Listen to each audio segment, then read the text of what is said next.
समाजवाद और साम्यवाद। तो ये चैप्टर हम स्टार्ट कर रहे हैं, समाजवाद और साम्यवाद। और सब ध्यान से सुनिए, वाद का मतलब क्या होता है? सोचना। वाद मतलब उसके बारे में सोचना। ये चैप्टर है क्या कि पहले के जमाने में एक ही चीज था, उसको बोलते थे हम लोग राजतंत्र। क्या बोलते थे? राजतंत्र। और सब जगह जो है एक ही चीज था, उसको बोलते क्या थे? राजतंत्र। और राजतंत्र का मतलब होता था कि राजा का बेटा ही राजा बनेगा। और इस समय जो राजा बनता था वो पूंजी वाले के बारे में, पैसा वाला के बारे में विशेष सोचता था, जिसको पूंजीवाद कहा गया। वाद मतलब सोचना। पैसा वाले के बारे में सोच रहे हैं तो पूंजीवाद। जातिवाद, एक जाति के बारे में सोचे तो जातिवाद। धर्म के बारे में सोचे तो धर्मवाद। समाज के बारे में सोचे तो समाजवाद। तो समाजवाद का मतलब होता है वैसा सोच जिसमें पूरा समाज का हित निहित हो। पूंजीवाद का मतलब हो गया जिसमें पूंजीपतियों का हित निहित हो। अब मान लो सरकार जो है अपना एक जमीन दे दे और जमीन में बोले कि आप डिज्नीलैंड का मेला लगाइए, तो बताओ ये समाजवाद है कि पूंजीवाद है? समाजवाद है। सरकार अगर जो अपना जमीन देगा और जमीन में बोलेगा कि आप डिज्नीलैंड का मेला लगाइए, तो बताओ ये पूंजीवाद का उदाहरण है कि समाजवाद का उदाहरण है? पूंजीवाद का उदाहरण है, क्योंकि डिज्नीलैंड के गेट पे जब घुसेगा उसी समय से टिकट लेना स्टार्ट और पूरा अंदर तक टिकट ले लेगा। गरीब का बच्चा बेचारा इसमें खाली देखेगा कि ये बहुत बड़ा झुलवा है, झूल नहीं पाएगा। लेकिन वही सरकार एक काम करे कि अपना सरकारी जमीन दे और सरकारी जमीन में एक ससरने वाला झुलवा लगा दे। अपना जमीन दे और सरकारी जमीन में जो है एक ससरने वाला, मान लो सरकार झुलवा लगा दे, इधर से चरने वाला ऐसा झुलवा तो देखा होगा तो लोग, ससरने वाला नहीं होता है। अपना जमीन दे दे और सरकारी जमीन में एक ससरने वाला झुलवा लगा दे। बताओ ये समाजवाद का उदाहरण है कि पूंजीवाद का उदाहरण है? समाजवाद। इसमें गरीब का बच्चा बोलेगा कि पिताजी हम भी ससरेंगे, तो जाओ ससर जाओ। अमीर का बच्चा बोलेगा हम भी, तो जाओ तुम भी ससर जाओ। पैसा के कारण अगर जो भेदभाव नहीं हो तो पूंजीवाद है कि समाजवाद है? समाजवाद। क्या है? समाजवाद। पहले के जमाने में जनता किसको कहता था? ये डिसाइडेड नहीं होता था। जनता का पार्ट वही होता था जो टैक्स देता था। गरीब सबको वोट देने का भी पावर नहीं था। जनता, गरीब मजदूर सब जो होता था ये जनता का पार्ट नहीं था। इसीलिए गरीब मजदूर का जो भी वर्ग था इसके लिए एक विशेष नाम पड़ा, इसको सर्वहारा कहा गया। सर्वहारा। सर्वहारा कहने का मतलब है कि बेचारा हर जगह से हारा है, हर जगह से। इसको न पुलिस मदद करेगा, न थाना मदद करेगा और न ही कुछ मदद करेगा। इसको जितना भी मन करेगा फैक्ट्री का मालिक उतना पीटेगा। पहले काम के भी घंटे निर्धारित नहीं थे। दिन भर में 16 घंटे 18 घंटे ड्यूटी लेता था। अब पैसा कितना देगा वो मालिक के इच्छा पर रहता था। जो दिया रख लो, नहीं तो 10 लाठी मारेगा। थाना जाएगा केस करने के लिए, बोलेगा मालिक मारा है। थाना बोलेगा कि कौन मारा, तो तू लोग बोलेगा कि मेरा मालिक मारा है, तो 10 लाठी वो मारेगा। मालिक पर केस होता है, बड़ा अमीर आदमी है। अब बताओ क्या लगता है तुम लोग को, इस बात से अमीर और गरीब के बीच बहुत बड़ी खाई बन जाएगी कि नहीं बन जाएगी? गरीब और अमीर के बीच बहुत बड़ी खाई बन गई इस समय में। और इसी समय कुछ जो पढ़े लिखे लोग हैं वो अपना विचारधारा ला रहे थे और उस पढ़े लिखे लोग को चिंतक कहा गया। क्या कहा गया? चिंतक। और पहले के जमाने में पहले जो समाज के बारे में कुछ नया नया विचारधारा लाने वाला लोग को चिंतक कहा गया। और पहले मेनली चिंतक जो है फ्रांस का होता था, क्योंकि फ्रांस उस समय मेन हेड पावर चलाता था और फ्रांस के ही चिंतक हैं। पहला है Saint Simon, Charles Fourier, Louis Blanc. आप बताओ इन सभी चिंतक कहाँ के हैं? ये सभी चिंतक फ्रांस के। और इन सभी चिंतकों का एक ही बात कहना है कि समाज में दो वर्ग हैं, अमीर वर्ग और गरीब वर्ग। दोनों मिल जाइए और मिल के प्रकृति का दोहन कीजिए। भगवान हमको बहुत दिया है। बात समझ में आ रहा है? सब चिंतक का कहना है कि भगवान हमको बहुत दिया है, मिल के दोहन कीजिए, मिल के दोहन कीजिए। और इन्होंने, इन सभी चिंतक ने एक सिद्धांत दिया जिसको बोलते हैं वर्ग समन्वय का सिद्धांत। वर्ग समन्वय का सिद्धांत, वर्ग समन्वय का मतलब होता है गरीब वर्ग और अमीर वर्ग दोनों मिल जाइए और मिलकर रहिए। मिलकर रहने को हम लोग एडजस्टमेंट, समन्वय कहते हैं। प्रकृति हमको बहुत दिया है, मिल के दोहन कीजिए, लड़ाई उड़ाई मत कीजिए। अमीर और गरीब मिल जाइए और मिल के प्रकृति का दोहन कीजिए। क्या जरूरी है एक बोगी में एसी लगाने का, एक बोगी में स्लीपर लगाने का, एक बोगी में जनरल लगाने का, जनरल डिब्बा रखने का? एसी में इतना मोटा गद्दा, स्लीपर में इतना मोटा गड्ढा और जनरल में पटरा ठोक के छोड़ दिया कि इसमें सब गरीब सब जाएगा। अब बताओ गरीब के साथ अन्याय नहीं है तो क्या है? अरे वही डाला, वही गद्दा आधा कबाड़ के इधर भी लगा देता, गरीब के लिए पटरा रहेगा?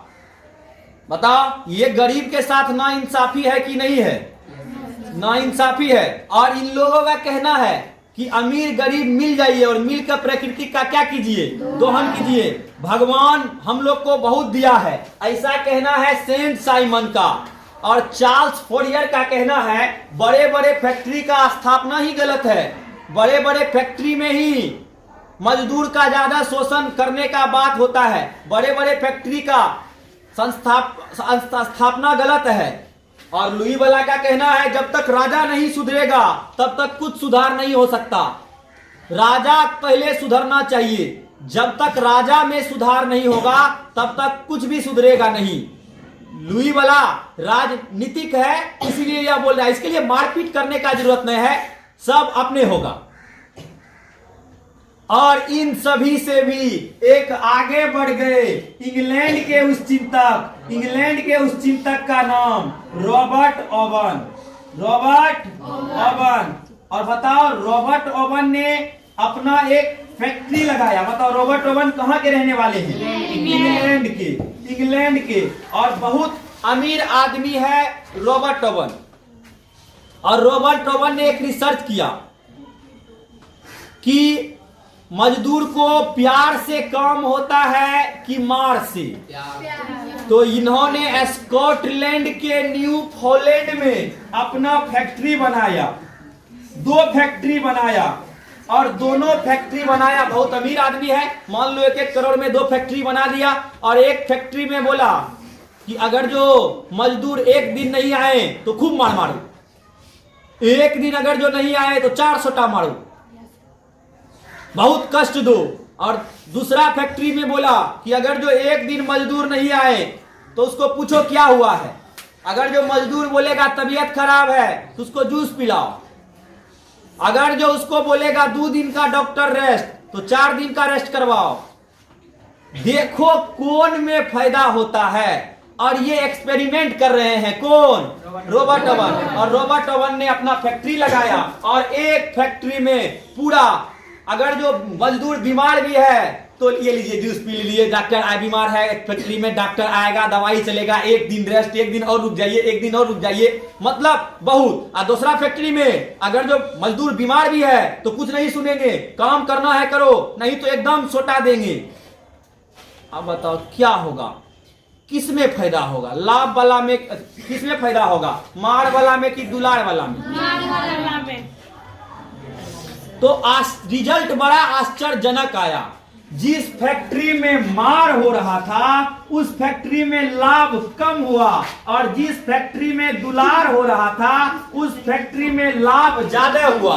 इसीलिए रॉबर्ट ओवन ने अपना एक नया निष्कर्ष निकाला, संतुष्ट श्रमिक ही वास्तविक श्रमिक होता है। संतुष्ट श्रमिक ही वास्तविक श्रमिक होता है। अगर जो मजदूर संतुष्ट है, अगर जो मजदूर को संतुष्ट कर लिया, रॉबर्ट ओवन ने निष्कर्ष दिया कि संतुष्ट श्रमिक ही वास्तविक श्रमिक होता है।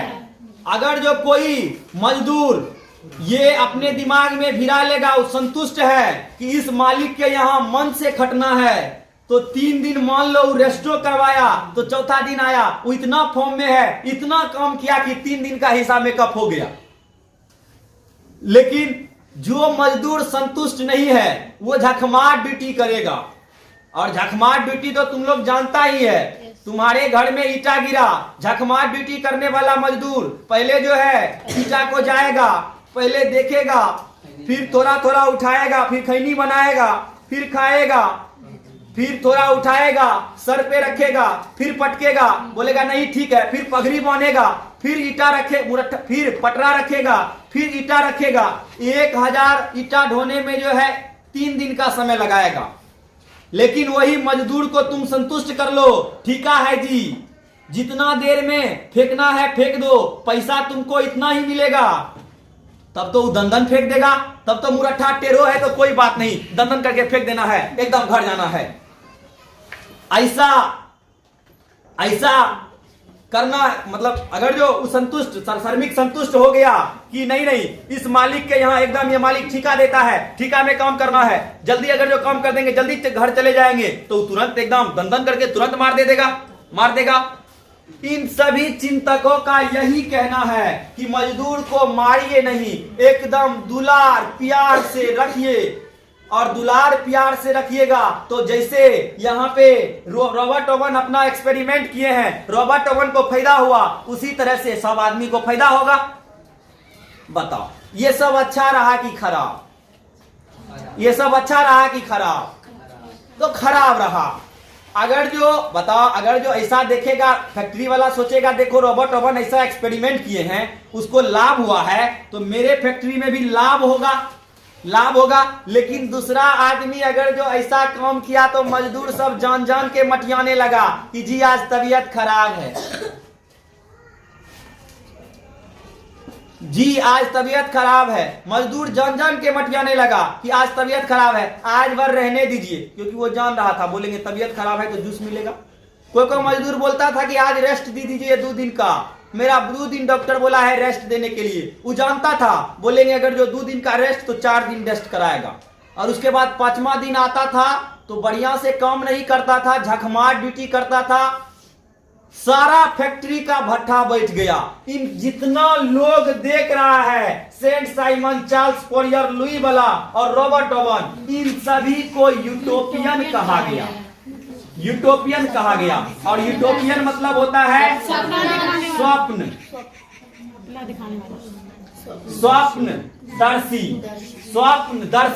स्वप्नदर्शी मतलब सपना दिखाने वाला। सब आदमी बोल रहा है इसके फेरा में मत रहो, ये सपना दिखा के भट्ठा बैठाने वाला है, यूटोपियन है। यूटोपियन का मतलब तो समझ में आ रहा है ना? एक महिला जो है अंडा बेच रही थी, इनकम भी होता था, और महिला एक दिन अपना सर पे अंडा का ट्रे रखी और रास्ते में चली, यूटोपियन बनी है, सपना देख रही है कि अंडा बेचेंगे पैसा होगा, और अंडा बेचेंगे और पैसा होगा, और अंडा बेचेंगे तो बकरी खरीदेंगे, बकरी बेचेंगे और बकरी होगा, फिर वो बकरी बेचेंगे और बकरी होगा, तब गाय खरीदेंगे, और जब गाय खरीद लेंगे तब अंडा नहीं बेचेंगे। ऐसे करके बेचारी सर पर से अंडा का टरइये पटक दी। मने मन सोच रही थी बेचारी का सब अंडे फूट गया। तो बताओ, ये यूटोपियन का कहानी तो तुम लोग समझ रहा है। सब आदमी बोला कि जितना देख रहे हैं सपना दिखा के भट्ठा बैठाने वाला है, इस सब के फेर में मत रहिए। अगर जो हम तुम्हारे लिए वर्ग समन्वय का सिद्धांत दे कि शिक्षक और विद्यार्थी दोनों एकदम परिवार के सदस्य हैं, दोनों मिलकर पढ़ेंगे, विद्यार्थी समझदार होते हैं, इसे मारने की भी जरूरत नहीं है, एकदम सब अपने से टॉप कर जाएगा, खाली इसको थोड़ा सा पढ़ाइए, ये तो अपने एकदम दंदन रिचार्ज धरता है और एकदम सब अपने से टॉप करेगा। और हमने इसी डिजाइन से पढ़ाया, एक बैच में मार धार और सोटैया और दूसरा बैच में बउआ बउआ। एक बैच में जो है विद्यार्थी नहीं हो पढ़ा तो बोले खा लो एगो मिठाई खा लो, कल पढ़ के आना एगो खा लो। अब बताओ रिजल्ट क्या हुआ? जिसमें मारे वो वाला सारा स्टूडेंट टॉप और जिसमें दुलार किए वो सारा स्टूडेंट फेल। तो हम बोलेंगे ना दुलार वाला सिद्धांत स्वप्नदर्शी सिद्धांत था, हमको यूटोपियन बना दिया। अरे अगर जो दुलार करेंगे, दुलार में तुमको मिठाई देंगे तो तू लोग भी जान जान के मटियाने लगेगा। अब क्या दिक्कत, हम तुम लोग से उम्मीद करके रखे थे दुलार करेंगे तुम लोग को घर में तो तुम लोग एकदम पढ़ेगा, लेकिन तुम लोग भी घर में जाके एकदम सोचता है कि अब टेंशन किया, अब तो मार धार के बदले पूछताछ के बदले नहीं बताने पर रसगुल्ला मिलता है। कहने का मतलब तो समझ रहा है ना। तो विद्यार्थी जान जान के मटियाने लगा कि नहीं मटियाने लगा? मटियाने लगा। इसी समय एक नया चिंतक है, इन्होंने अपना एक रचना किया वार एंड पीस, और इसका नाम है टॉलस्टॉय। टॉलस्टॉय ने एक रचना किया वार और पीस। वार और पीस का रचना किसने किया? टॉलस्टॉय। अब इसके बाद एक नया चिंतक आ रहे हैं जिसका नाम है कार्ल मार्क्स।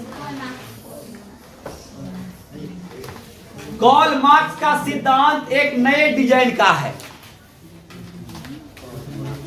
अब बताओ हम क्लास के लिए सिद्धांत दे ऐसा होगा ऐसा होगा ऐसा होगा और हो जाए, तो बोलेगा वाह सर आप तो बढ़िया बात बोले थे, जो बोले थे वो हो गया।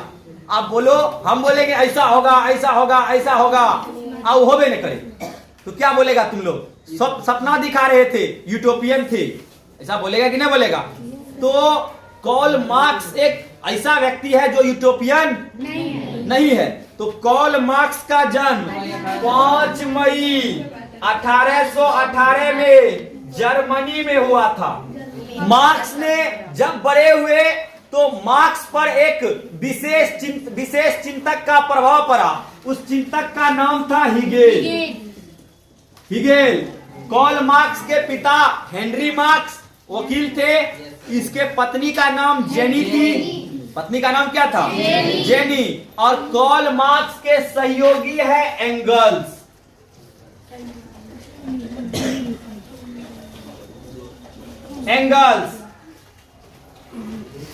तो इस कार्ल मार्क्स जब धीरे धीरे बड़े हुए तो इन्होंने एक नया सिद्धांत दिया और 1848 में इन्होंने एक नया थ्योरी दिया और इसका सहयोगी कौन है?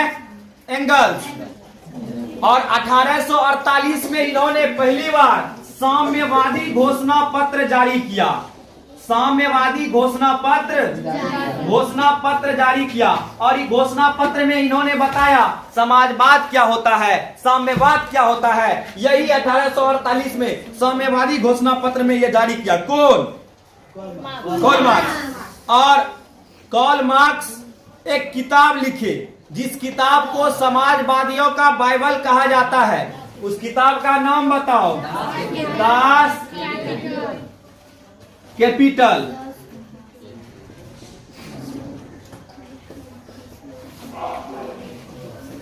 बताओ दास कैपिटल कब लिखा गया? 1800 67। 1867 में कार्ल मार्क्स ने एक किताब लिखा दास कैपिटल,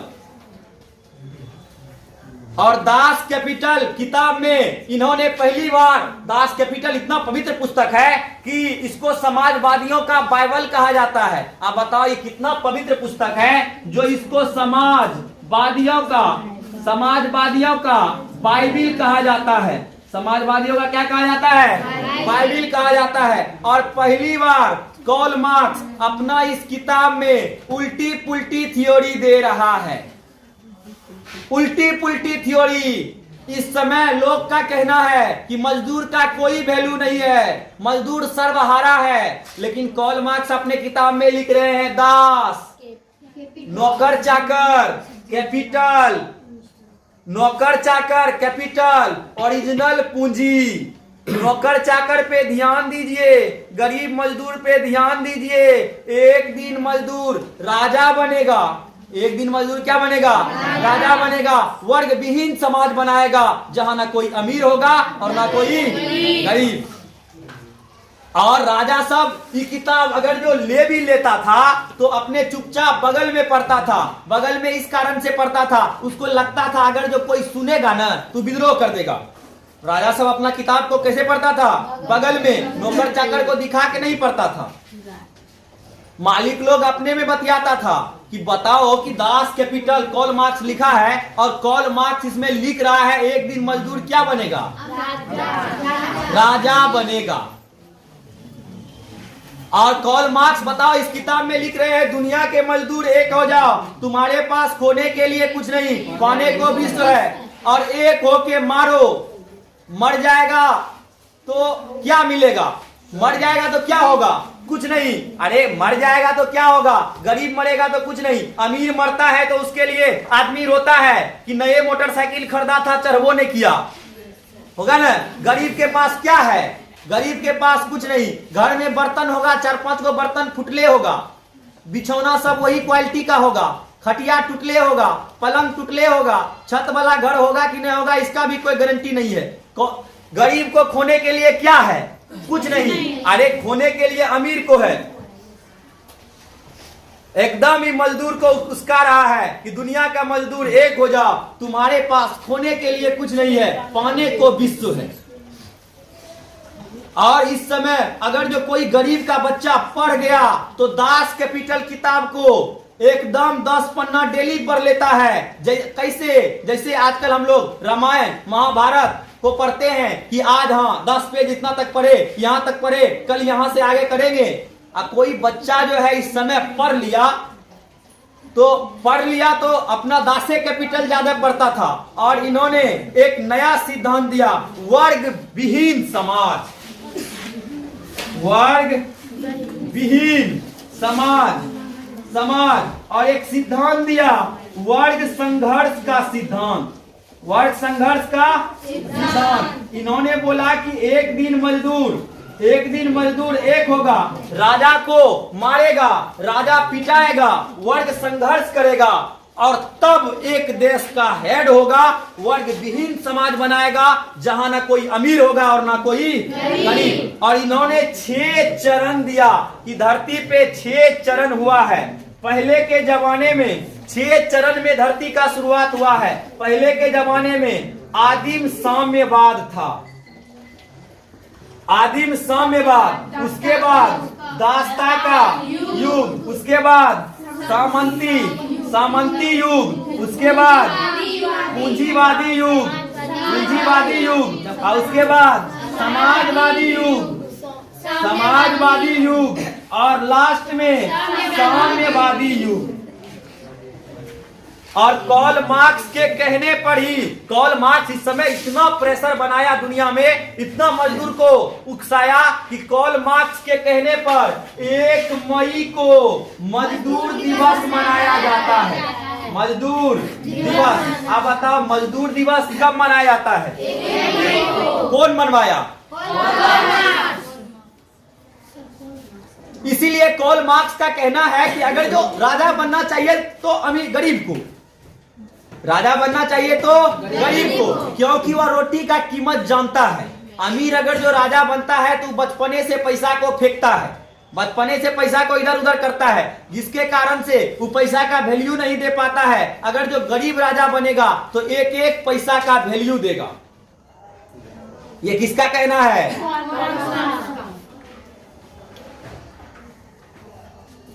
इसने कहा कि एक दिन जहां मजदूर ज्यादा है और वह संघर्ष करेगा, मारेगा, मजदूर का जनसंख्या ज्यादा है, राजा पिटाएगा और उसके बाद एक देश का हेड बनेगा। मन में सोच लेगा मारने से कोई दिक्कत नहीं है, मरने से कोई दिक्कत नहीं है, मर जाएंगे मर जाएंगे, और तब एक देश का हेड बनेगा। और जब हेड बन जाएगा तब वर्ग विहीन समाज बनाएगा, जहां ना कोई अमीर होगा और ना कोई गरीब।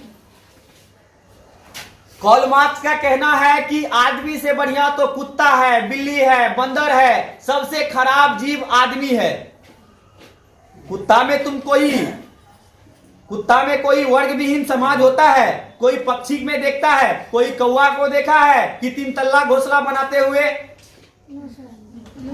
कोई पक्षी को देखा है 3 तल्ला घोंसला बनाते हुए कि जी ऊपर वाला घोंसला जो है दुगो अपना किराया पे लगा दिया, और किराया पे जो कौवा रहने आया उसको बोल रहा है कि तुम लोग हमको दाना चुन चुन के लाओ तब तुमको रहने देंगे, और तब ऊपर में जो दोनों किरायादार रह रहा है वो बोलेगा ओ नीचे वाला मकान मालिक का रूम है।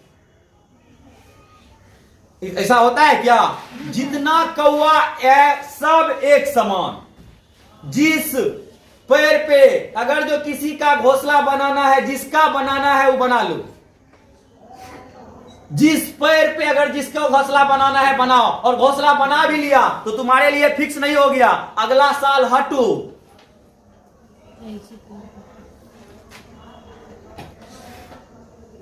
आप बताओ एक अमरूद फला है किस तोता के लिए? किस तोता के लिए? जिसका मन है वो खाओ। एक तोता बोलेगा हम इधर से खाएंगे, तू उधर से खाओ। क्या दिक्कत है? कोई दिक्कत नहीं। आप बताओ कि उस सब के लिए है। अब लेकिन सबसे बढ़िया तो पक्षी है, जानवर है। सबसे खराब जीव आदमी है। आदमी में ही भेदभाव होता है, आदमी ही बोलता है। अमीर गरीब का भेदभाव जो है आदमी में भी होता है। ये तेरा है, ये मेरा है, तुम्हारा 3 तल्ला है, मेरा झोपड़ी है, तुम अमीर हो, हम गरीब हैं। ये अमीर गरीब का भेदभाव कहाँ होता है? आदमी में। कभी कौवा में सुना है अमीर गरीब का भेदभाव? कोई कौवा को देखा है सोना का अंगूठी मारे हुए? देखा है? नहीं देखा है। लोग जमीन का रजिस्ट्री कराता है, कभी कौवा को देखा है जमीन का रजिस्ट्री कराते हुए? और वो जी नहीं रहा है कौवा सब।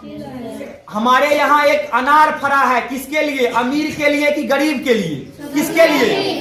अमीर के लिए। गरीब नहीं खाएगा। दुकानदार सब भी बढ़िया आइटम जो है पीछे में रखता है कि गरीब जो है देख देख के बर्बाद ना कर दे। उधर से कोई आदमी आएगा, बोल खाली दाम पूछो ये कितना है, तो आगे वाला 80 या पीछे वाला 150। तो गरीब देखेगा वो पीछे वाला बढ़िया अनार लग रहा है लेकिन दाम बड़ा महंगा है। और अमीर आदमी को बोला आगे वाला 80 पीछे वाला 150, और तुरंत 150 लिया, 1 किलो लेके तुरंत घिंच लिया, 1 केजी डायरेक्टे घिंच लिया। अब गरीब आदमी सोच रहा है बढ़िया लेकिन खाने पैसा दाम बहुत है। अब बताओ गरीब वो अनार कब खाएगा? जब सड़ जाएगा। और कोई आदमी जो है उस सड़ा हुआ अनार को, सड़ा हुआ चीज को इधर उधर करेगा, और जो बढ़िया रहेगा वो बढ़िया को एक जगह रखेगा और बोलेगा अब बताओ अब तुम्हारे लायक है। आप बोलेगा कैसे केजी है? तो बोलेगा 40 रुपए केजी। तो बोलेगा लाओ अब थोड़ा फौंक लेते हैं। तो क्या लगता है तुम लोग को ये जानवरों से भी खराब व्यवस्था हमारा है कि नहीं है? ये व्यवस्था जानवरों से भी खराब है कि नहीं है? अगर जो हम लोग एक होते, एक जैसा कपड़े पहनते, तो ये खराब होता कि अच्छा? अच्छा। और मार्क्स बोल रहा है एक दिन ऐसा ही होगा। और मैं इस 6 चरण में पृथ्वी को देख रहा हूं। पहले आदमी कभी कौवा मैना जैसा रहा है कि नहीं रहा है? रहा है। पहले जमाने में आदमी कौवा मैना रहे जैसा रहा है, उसको हम लोग आदिम साम्यवाद कहते हैं। और इस समय आदिम साम्यवाद में सभी लोग, ना कोई गरीब है ना कोई अमीर है, सब पत्ता के छाल लपेट के रह रहा है। जो है जानवर का छाल अपने शरीर में लपेटा है, पत्ता को अपने शरीर में लपेटा है। सब जितना भी आदमी आदिम साम्यवाद में था, उस सब एक समान, ना कोई गरीब और ना कोई अमीर। उसके बाद आया दासता का युग, आदमी आदमी को पकड़ के बेचने लगा, आदमी आदमी को पकड़ के बेचने लगा। अब बताओ, दास व्यापार का मुख्य केंद्र कहां था?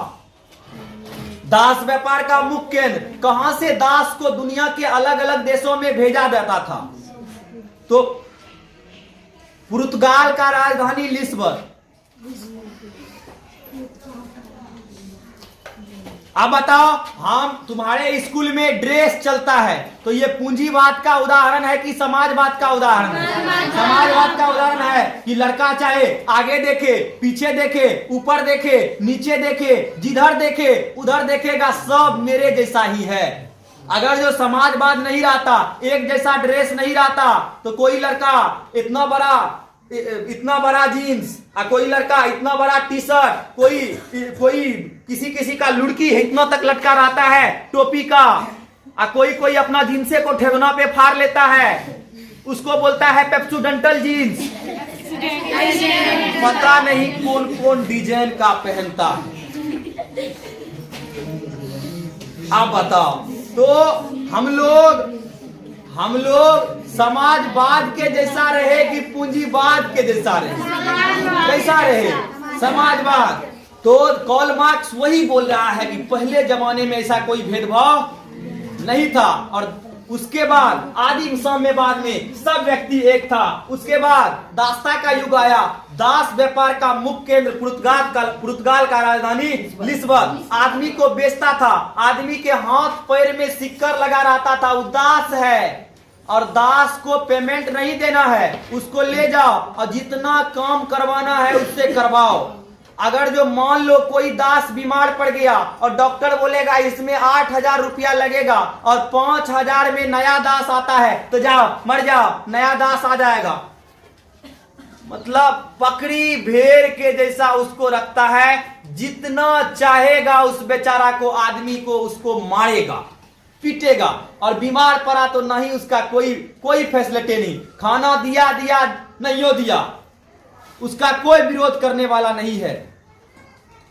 और ऐसा दोनों तरह से होता था, आदमी का भी और औरत का भी। समझो ना, उस समय जो दो दास होता था, एक आदमी और एक औरत, वो दोनों अपना में शादी नहीं करना चाहता था। वो सोचता था अगर जो शादी करेंगे और मेरा जो अगला बच्चा पैदा होगा तो वो भी क्या बनेगा? दास। तो कोई माँ बाप ये सोचेगा कि मेरा बेटा, हम जिस स्थिति में जी रहे हैं उसी स्थिति में मेरा बेटा भी जिए? चाहेगा? नहीं चाहेगा। अरे तुम्हारे माँ बाप पढ़े लिखे नहीं है, लेकिन फिर भी तुमको पढ़ा रहे हैं कि नहीं पढ़ा रहे हैं? पढ़ा रहे हैं। ये चाहते हैं तुम्हारे माँ बाप कि अगर जो, तो दास व्यापार का मुख्य केंद्र पुर्तगाल का राजधानी लिस्बन। और इसके बाद आया सामंती युग। सामंती मतलब समझता है? पूंजीवादी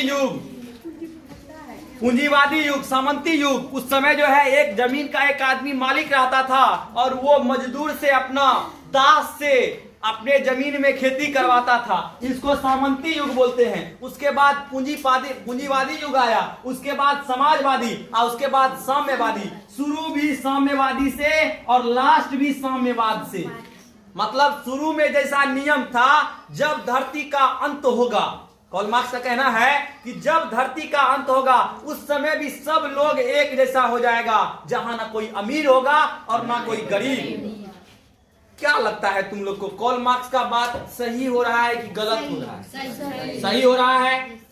तो आज तुम लोग दिल्ली मुंबई में चलो तो महिलाओं का ड्रेस वैसा ही होने लगा है जैसा आदिम साम्यवाद में था। आदिम साम्यवाद में महिलाएं लोग पत्ता लपेट के, पुरुष लोग पत्ता लपेट के रहते थे। और उसके बाद आजकल भी महानगरों में जाओ, दिल्ली मुंबई, महिलाओं का ड्रेस ऐसा होने लगा है। फैशन शो के कारण से। अब बताओ ये कहना किसका है? मार्क्स का। शुरू भी साम्यवाद से और अंत भी साम्यवाद से। और कार्ल मार्क्स 1818 में जिया, 1818 में पैदा हुआ और 65 साल जिया, 65 साल जिया। 1883 में कार्ल मार्क्स की मृत्यु हो गई और जिंदगी भर हल्ला किया, दुनिया के मजदूर एक हो, दुनिया के मजदूर एक हो, दुनिया के मजदूर एक हो। लेकिन कहीं मजदूर एक नहीं हुआ। तुम सब भिखमंगा को बोलो, सभी भिखारी एक हो। तुम्हारे लिए तुम्हारे पास खोने के लिए कटोरा के सिवा कुछ नहीं है। क्या लगता है तुमको भिखारी एक हो जाएगा? बोलेगा रहने दो भाई, बहुत मारती है पुलिस, कटोरा ठीक है मेरे लिए। कटोरा तो कम से कम अभी है ना, कहीं गए विरोध करने के लिए, अब पुलिस मारा तो कटोरो चला जाएगा मेरा। और कार्ल मार्क्स की 65 साल जीने के बाद मृत्यु हो गई और कहीं कुछ ऐसा नहीं हुआ। तो आदमी सब सोच रहा है कार्ल मार्क्स भी यूटोपियन हो, ये भी सपने दिखाने वाला लगे हो। लेकिन अब एक कहानी सुनो जो मार्क्स को यूटोपियन बनने से बचाएगा। जो लोग क्लास को, जो लोग अपने दिमाग को कंसंट्रेट रखते हैं, नियंत्रित रखते हैं, वो इतिहास का 90% बात कहानी के माध्यम से समझ जाते हैं। और जो लोग अपने दिमाग को कंसंट्रेट नहीं रखते हैं, वो इतिहास का अधिकतर बात नहीं समझ पाते हैं, उसको रट्टा मारना पड़ता है और फिर इतिहास बड़ा बोरिंग लगता है। और इतिहास है क्या? इतिहास में सिर्फ कहानी है और टीचर सब भी ले लेता है किताब, हो करते रहता है, कहानी समझ में भी नहीं आता है और फिर भी लिखाते रहता है खूनी रविवार, खूनी रविवार। क्या है खूनी रविवार? आदिम साम्यवाद। अब किताब में अगर जो तू लोग पढ़ा होगा ये आदिम साम्यवाद, दास्ता, सामंती, पूंजीवादी, ये सब तो समझे में नहीं आता होगा। आधा बच्चा को तो समझो में नहीं आता है साम्यवाद है क्या। तुम लोग को तो समझ में आ रहा है ना? आ रहा है। तो अब एक कहानी जो कार्ल मार्क्स को यूटोपियन बनने से बचाएगा, तो इसको क्लियर करें ना। और अब एक कहानी बता रहे हैं जो कार्ल मार्क्स को यूटोपियन बनने से बचाएगा। आप बताओ, हम चल रहे हैं दुनिया के सबसे बड़े देश, बताओ दुनिया के सबसे बड़ा देश का नाम? रूस। नाम क्या है? रूस। और रूस में के बगल में जो देश है उसका नाम जर्मनी। जर्मनी के इस साइड में जो वंश था, जर्मनी की साइड में जो देश था जापान, हालांकि अभी भी है। जर्मनी की साइड कौन देश है? जापान। हमको यही तीनों देश चलना है। और रूस में उस समय जो वंश चलता था, रूस में जो उस समय वंश चलता था उसको रोमनोव वंश कहते थे। रोमनोव वंश कहते थे। ऐसा कहा जाता है कि इटली आसपास में, इटली के रोम आसपास में होने के कारण से, रोम एक पवित्र शहर होने के कारण से यहाँ का जो वंश चलता था ना वो रोमनोव वंश चलता था। बात समझ में आ रहा है? रूस का एक राजा था, उससे पहले एक राजा था। उस राजा को उस सोचा कि हम जो है एक शादी से मेरा काम नहीं चलता है, 3-4 शादी करेंगे। और वो राजा जिस धर्म में था वो धर्म उसको 4 शादी करने का एलो नहीं देता था। राजा था कहाँ का? रूस का। 4 शादी करने का एलो नहीं देता था। तो वो सोचा एक बार मुस्लिम धर्म में जाते हैं, तो वहां ओनली फॉर 4 से ज्यादा नहीं। 4 से अगर जो 5 करना है तो पहला वाला का नंबर को ब्लैक लिस्ट में रखो। समझ रहा है ना बात? और तब जो है तब 4 गो तुम पूरा तब होगा। ऐसा नहीं है कि तुम 10 गो से शादी कर लिया, ऐसा नहीं होता है। उसमें भी 4 से ज्यादा नहीं, ज्यादा कितना 4। तो ये राजा क्या किया कि 4 से बोला कि मेरा नहीं, हमको 4 से नहीं हो पाएगा, तो इसीलिए जो है हम ही भी धर्म नहीं अपनाएंगे, ईसाई धर्म अपनाया। और इटली आसपास में होने के कारण से, रोम आसपास में होने के कारण से वंश का नाम क्या दे दिया, रोम नोम। और उस समय जो रूस में राजा होता था, रूस का सम्राट होता था, इसके नाम में जार लगता था, और जार का मतलब होता था रूस का सम्राट, ई पृथ्वी पर के भगवान। अब तुमको पूछेगा भारत में जार का अर्थ होता है, तो बोयाम हो जाएगा। अचार नहीं रखते हैं जिसमें अचार रखते हैं, आप बोलते हैं जार में रखा है, बोयाम हो जाएगा। इसीलिए जो है आजकल का सेटर वो जानता है कि हम जो है रटवा लोग को चेक कर ले, वो जानबूझ के देगा भारत में जार का अर्थ होता है, और ऑप्शन नंबर ये में देगा रूस का सम्राट। और जो रट्टा वाला आदमी रहता है, ये नंबर ऑप्शन रूस का सम्राट एकदम सही है, मारो ठीक। अब बताओ, पूछा है भारत में, अब भारत में जार का अर्थ होता है बर्तन, और आया है रूस का सम्राट टिक मार के, तो क्या उसके साथ में होगा समझ सकता है। तो भारत में जार का मतलब क्या होता है, बर्तन। रूस में जार का मतलब रूस का सम्राट, ये पृथ्वी पर के भगवान। और 1861 में जार अलेक्जेंडर द्वितीय ने रूस से दास प्रथा का अंत कर दिया। दास प्रथा का क्या कर दिया, अंत कर दिया। और इस समय जो रूस में जार है, रूस में जो इस समय राजा है, उसका नाम है जार निकोलस द्वितीय। राजा का क्या नाम है, जार निकोलस द्वितीय।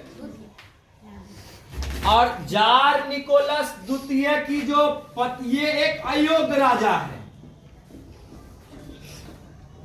ये कैसा राजा है, अयोग्य।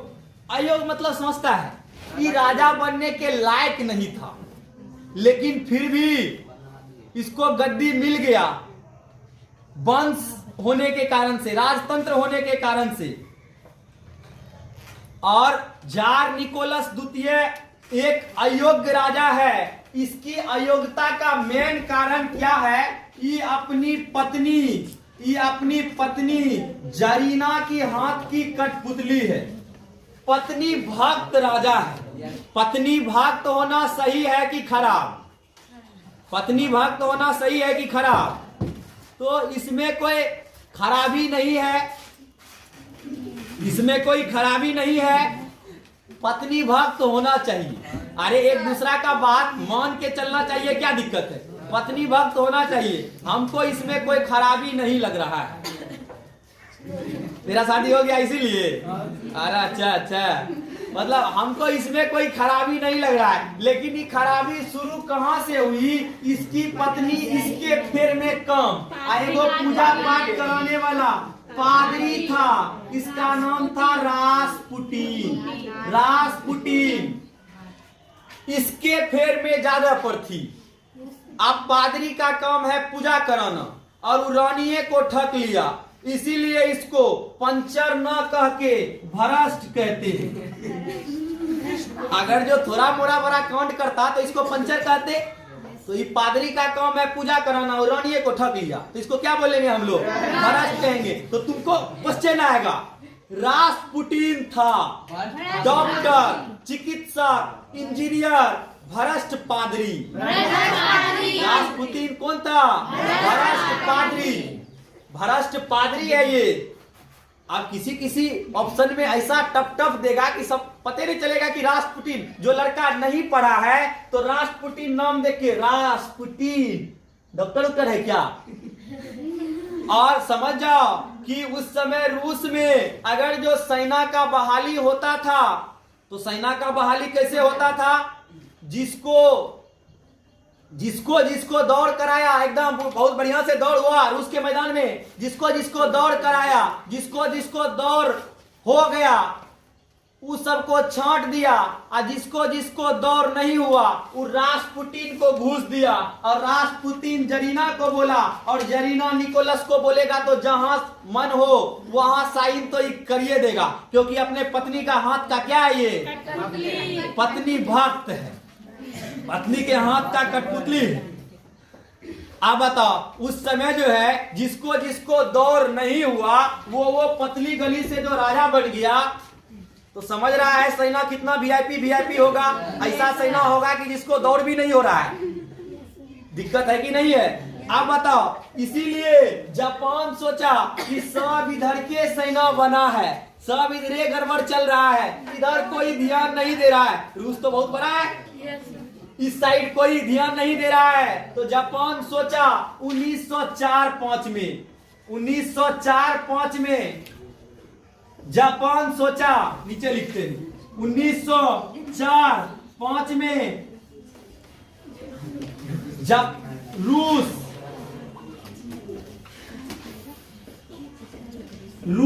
वर्सेस जापान युद्ध हुआ। जापान सोचा सब सेना इधर के बन रहा है ना, इधर थोड़ा ट्राई कर ले। तो यहाँ पे कुछ कुछ टापू था, और टापू जापान बोला कि मेरा है, रूस बोला खबरदार लड़ना पड़ेगा, बोला आ जाओ फरिया लो।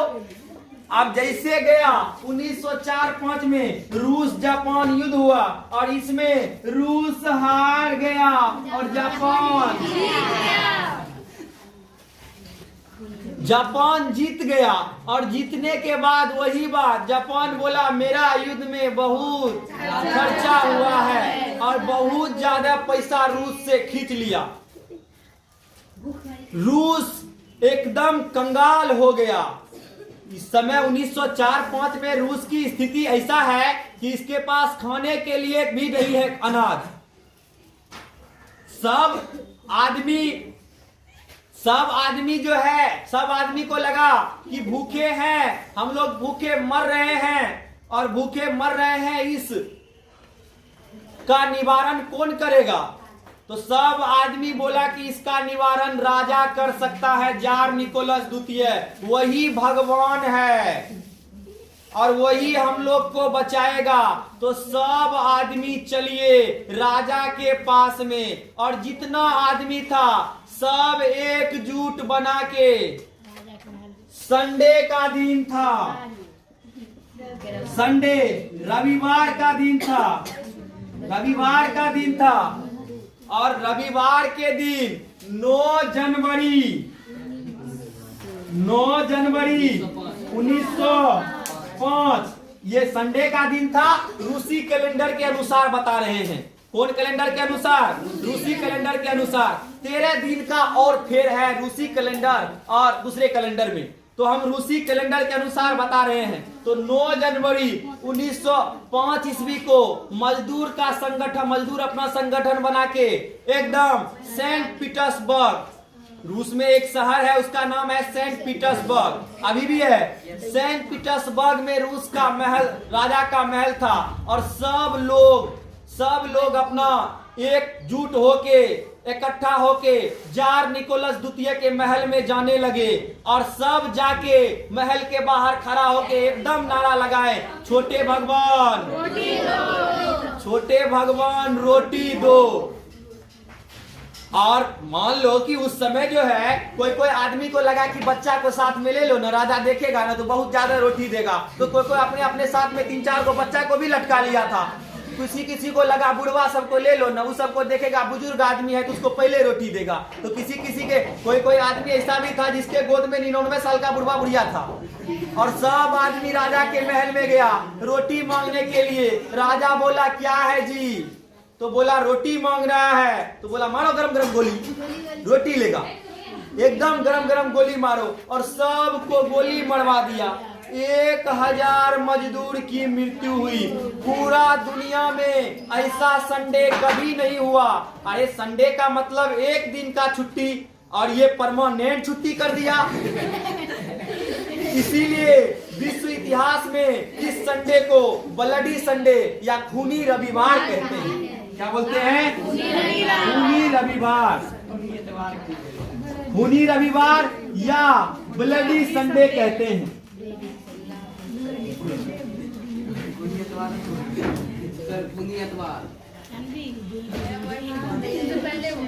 Bloody Sunday. आप बताओ कैसा राजा है कि इसके पास जनता आया कुछ पैसा वैसा नहीं मांगने, रोटी मांगने, और ये कितना नालायक है, सब पे गोली चलवा दिया।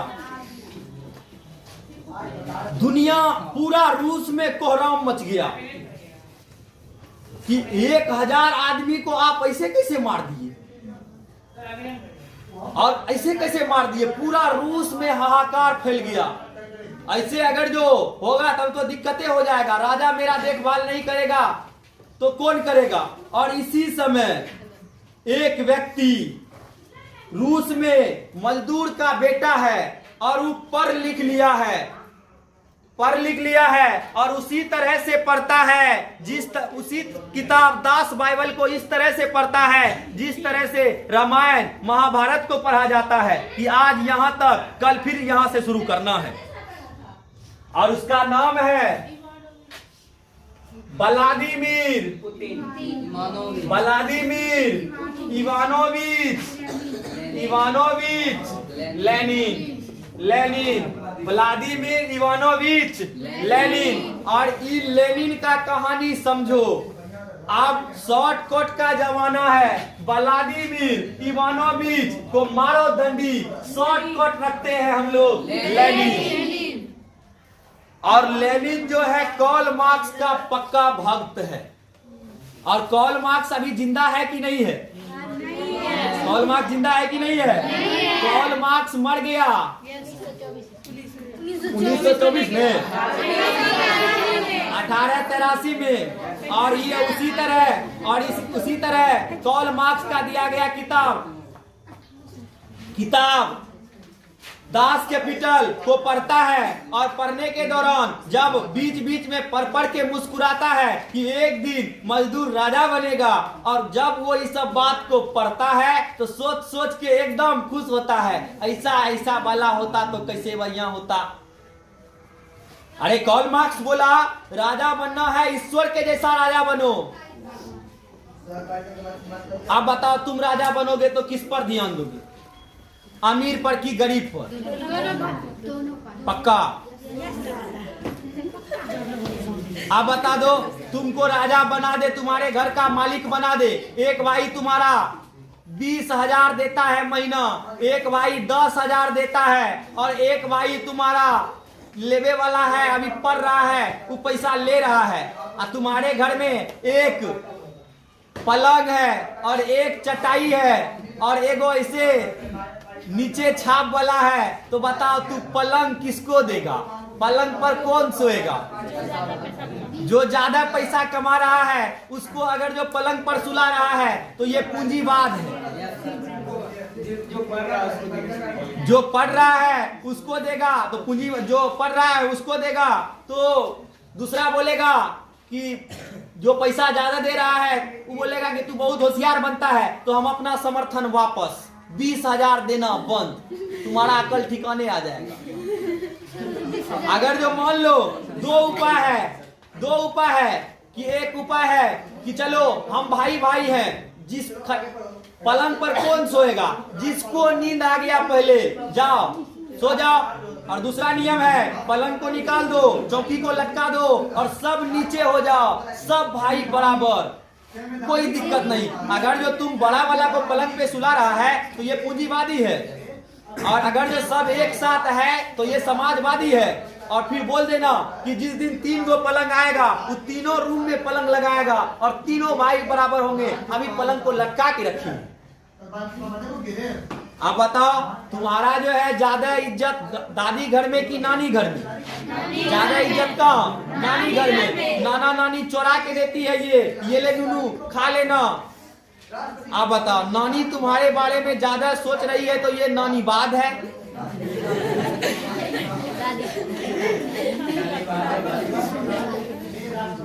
तो मार्क्स का कहना है कि जैसे ईश्वर राजा बने वैसे राजा बनिए। अगर जो कोई आदमी है कितनों अमीर है, वो बहुत बड़ा हॉस्पिटल में चला गया और बहुत बड़ा हॉस्पिटल में जाने के बाद जिस दिन उसका मरने का डेट है, उस दिन जो है उसको कोई रोक नहीं सकता है। उस दिन अपने आप वो भगवान के घर चला जाएगा। अब बताओ, तो अभी तू ऐसा सुना है कि कोई आदमी हॉस्पिटल में 10 साल से है, डॉक्टर उसको 15 गो इंजेक्शन भोंक के रखता है डेली और मरने नहीं दे रहा है? सुना है? कोई ऐसा आदमी तो नहीं सुना है।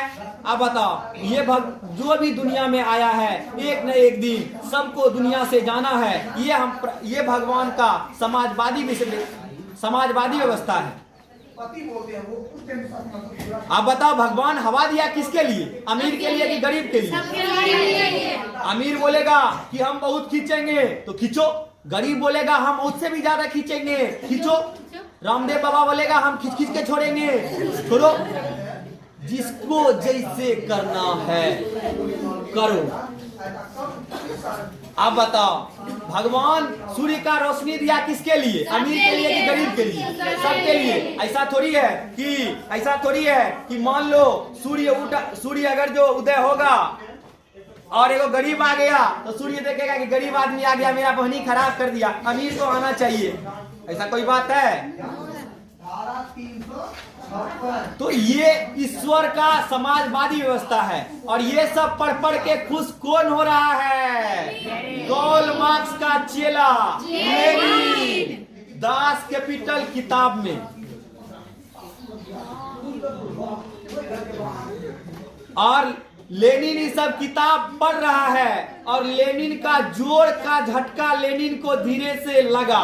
लेनिन को लग रहा है एक दिन मजदूर राजा बनेगा और ये जार निकोलस द्वितीय 1000 मजदूर को भुंजा के जैसा फ्राई कर दिया। आप बताओ, ये राजा बनने का लक्षण है? जब मारने के बाद रूस का लोग जार निकोलस द्वितीय पे इतना प्रेशर बनाया कि जार निकोलस द्वितीय को डर से एक संसदीय व्यवस्था बनाना पड़ा। और रूसी संसद को ड्यूमा कहते हैं। रूसी संसद को क्या बोलते हैं? ड्यूमा। और जार निकोलस इतना डर गया कि एक संसद का निर्माण कर लिया। जार निकोलस को लगा कि 1000 और मारना पड़ेगा लगता है, लेकिन ये सोचा कि मारने से काम नहीं चलेगा, हम लेनिन को पकड़ते हैं।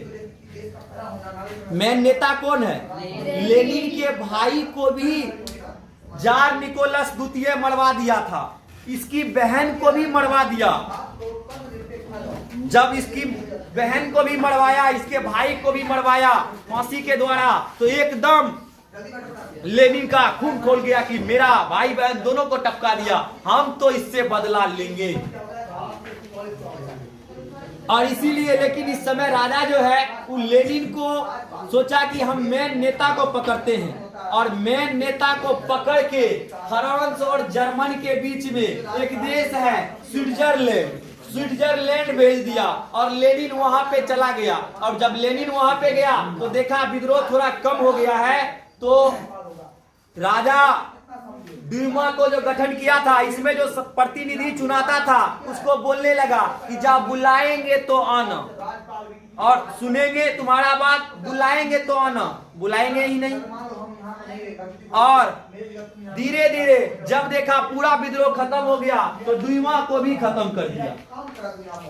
अब रूस में शांति आ गई। शांति आने के दौरान इसी समय एक भयानक घटना घटित हुई। रूस के नीचे में एक देश है सर्बिया, और सर्बिया में भी सर्ब और स्लाव जाति रहता है। और रूस में भी सर्ब और स्लाव जाति का लोग ज्यादा रहता है। दोनों का नस्ल मिल रहा था। और तो उसी समय और 28 जून 1914 को एक ऑस्ट्रिया का राजकुमार है आर्कटिक फ्रांसिस फर्डिनेंड को बोस्निया की राजधानी सेरालेवा में 28 जून 1914 को उसके पत्नी के साथ टपका दिया। और मार देने के बाद ऑस्ट्रिया एकदम फॉर्म में है। कौन मारा? पता चला सर्बिया का मारने वाला था, तो सर्बिया को बोला इतना पैसा दो, मारने वाला को दो, तब तो ठीक है, नहीं तो गड़बड़ हो जाएगा। सर्बिया बोला कि ऐसा काम नहीं करेंगे, और सर्बिया का हाथ पैर फूलने लगा डर से। तो रूस इसको पीठ ठोक रहा है कि बच्चों डरो नहीं, हम तुम्हारे साथ हैं। इसको बोला डरो नहीं, हम तुम्हारे साथ हैं। लेकिन 1 महीना का ऑस्ट्रिया टाइम दिया। जैसे 28 जुलाई 1914 हुआ, तो उसी समय ऑस्ट्रिया ने सर्बिया पर हमला कर दिया, और ऑस्ट्रिया सर्बिया पर हमला किया और प्रथम विश्व युद्ध शुरू हो गया। और जब ऑस्ट्रिया पूरा सर्बिया को जीत लिया, और ऑस्ट्रिया जब सर्बिया को जीत लिया, तो रूस का दोस्त था फ्रांस। रूस का दोस्त फ्रांस बोला कि बहुत गलत बात है सर्बिया, ये मेरा दोस्त का दोस्त है, एक तरह से मेरा भी दोस्त है, तुम इसको हराया है, इसको खाली करो, नहीं तो हम तुम पे हमला कर देंगे। इधर ऑस्ट्रिया देश है, बताए थे पिछले क्लास में, नहीं तो हम तुम पे हमला कर देंगे। इधर से जर्मनी बोला ऑस्ट्रिया मेरा दोस्त है। वही केसर, विलियम केसर के बारे में बताए थे, बड़ा बड़ा मोछ लेके आया था राजा बनने के लिए। और उस समय जो है बिस्मार्क ये नहीं चाहता था युद्ध हो, लेकिन विलियम प्रथम बोला, विलियम केसर बोला कि हम ऑस्ट्रिया के साथ दोस्ती निभाएंगे, और ऑस्ट्रिया के साथ जर्मनी फ्रांस पर हमला कर दिया, और पूरा फ्रांस पे हमला किया। और जब फ्रांस पे हमला किया, तो फ्रांस भी रूस को बोला कि अभी भी बचाओ। पहले सर्बिया भी बोला था कि बचाइए। रूस बोला भाई तुम्हारा मैटर है, तुमको मार रहा है, तुम जानो, हम झगड़ा मोल नहीं लेंगे। लेकिन जब फ्रांस को मारा, तो फ्रांस भी बोला कि आइए। तो यहाँ पे जार निकोलस अभी सोया है, जार निकोलस भी कुछ नहीं बोल रहा है, अभी सोया है ये। लेकिन जब जर्मन सेना फ्रांस के राजधानी पेरिस से कुछ किलोमीटर दूर पर थी, तो तब फ्रांस आखिरी संदेश भेजा, अब नहीं तो कब, अगर जो अभी नहीं आओगे तो मेरे बाद तुम्ही को मारेगा। तब जार निकोलस बोला इधर हमला करो, और जैसे इधर हमला किया, तो जर्मनी बोल रहा ओ आ गया रूस, इसको 1905 में को डराया है? जापान, और ये हमसे भिड़ने आया, हिम्मत कैसे हुआ? अभी तुमको दिखाते हैं। अब दो बढ़िया आदमी झगड़ा करे, एगो कमजोर का किसी का पार्ट ले ले, तो बढ़िया आदमी छोड़ के बढ़िया आदमी को छोड़ के कमजोर के को सरियाता है, पहले कमजोर के को मारता है, बढ़िया आदमी छोड़ के। इसी कारण से ये जर्मनी बोला आ गया रूस, अभी तुमको दिखाते हैं कैसे होता है झगड़ा। और सब सेना को बोला रूस पे चढ़ाई करो, और जितना सेना था जर्मनी का रूस पे चढ़ाई किया, और रूस हार रहा है, दिन प्रतिदिन रूस हार रहा है। और जर्मन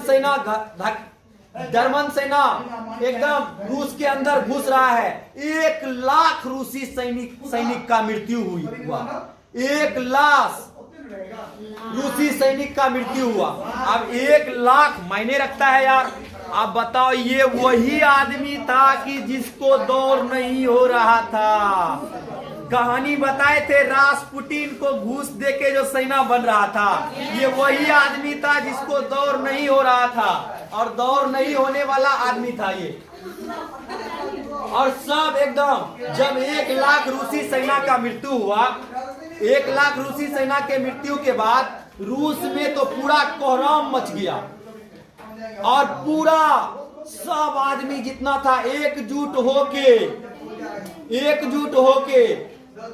गया जार निकोलस द्वितीय के महल में। और अब की बार पिछला बार तो हल्ला किया था छोटे भगवान रोटी दो, और अब की बार जितना आदमी था सब जार के महल के बाहर आके एकदम धरना दिया।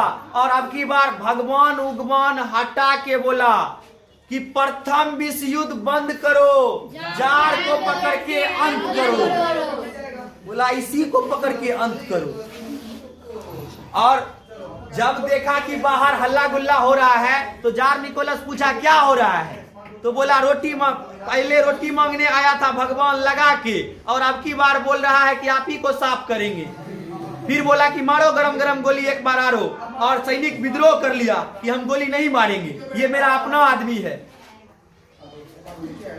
तुम पगला के फेर में हम पूरा जनता को मार दे, सैनिक विद्रोह कर लिया, हम नहीं मारेंगे, हम जनता पे गोली नहीं चलाएंगे। आप बताओ, कहीं गोली चलाने का आदेश है और गोली जनता नहीं चला रहा है तो वहां भीड़ घटेगा कि बढ़ जाएगा?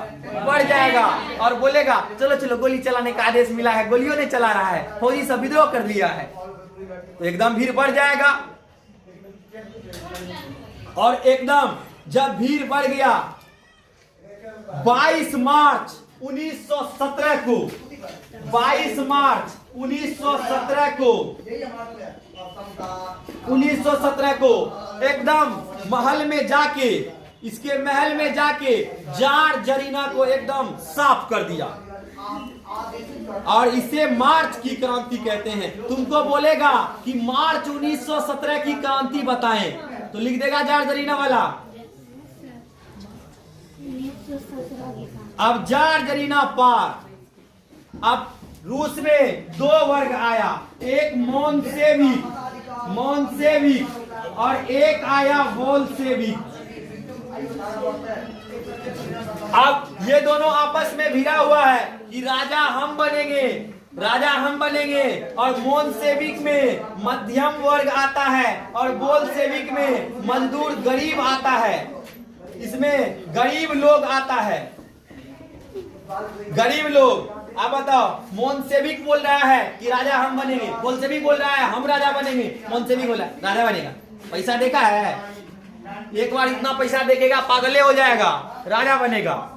अरे हम जानते हैं, मेरे पास कभी आता है कभी नहीं आता है, हम देखे हैं पैसा, हमको राजा बनने दो। गरीब बोला, बोल्शेविक वाला बोला कि नहीं हम राजा बनेंगे, और दोनों के बीच चुनाव हुआ, और चुनाव हुआ तो गुड अच्छा नेतृत्व नहीं रहने के कारण से बोल्शेविक चुनाव हार गया और मोनसेविक चुनाव जीत गया। और मोनसेविक जैसे चुनाव जीता तो इसका हेड बना केरेंस्की। और केरेंस्की जब हेड बना तो पुराना अपना सारा सेना को भंग किया और बोला देखो हम युद्ध कैसे लड़ते हैं, कैसे युद्ध होता है। इंग्लैंड का कट्टर सपोर्टर, इंग्लैंड से अपना सेना बुलाया, अपना भी सेना को प्रशिक्षण दिया और फिर जर्मनी के खिलाफ इस्तेमाल किया। तो अब रोज जर्मन सेना हार रहा है और रूसी सेना उसको खदेड़ रहा है। तो जर्मन को लगा ऐसे काम नहीं होगा। यहाँ जो है स्विट्जरलैंड में एक मजदूर का नेता है लेनिन, अगर जो इसको रूस भेजेंगे तो इस रूस में जाके जिंदाबाद मुर्दाबाद करवाएगा तो ज्यादा सेना उधर लग जाएगा, फिर बॉर्डर कमजोर हो जाएगा। फिर बॉर्डर क्या हो जाएगा? कमजोर। बॉर्डर कमजोर होने के कारण से हम लोग जीत जाएंगे। तो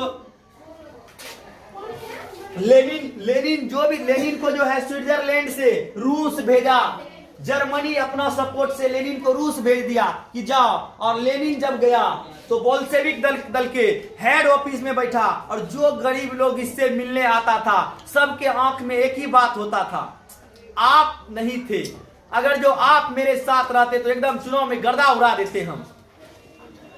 लेनिन जब आया हेड ऑफिस में बैठा और सबके कान में एक गुप्त कार्यक्रम कह रहा है और उस गुप्त कार्यक्रम को अप्रैल थेसिस कहते हैं।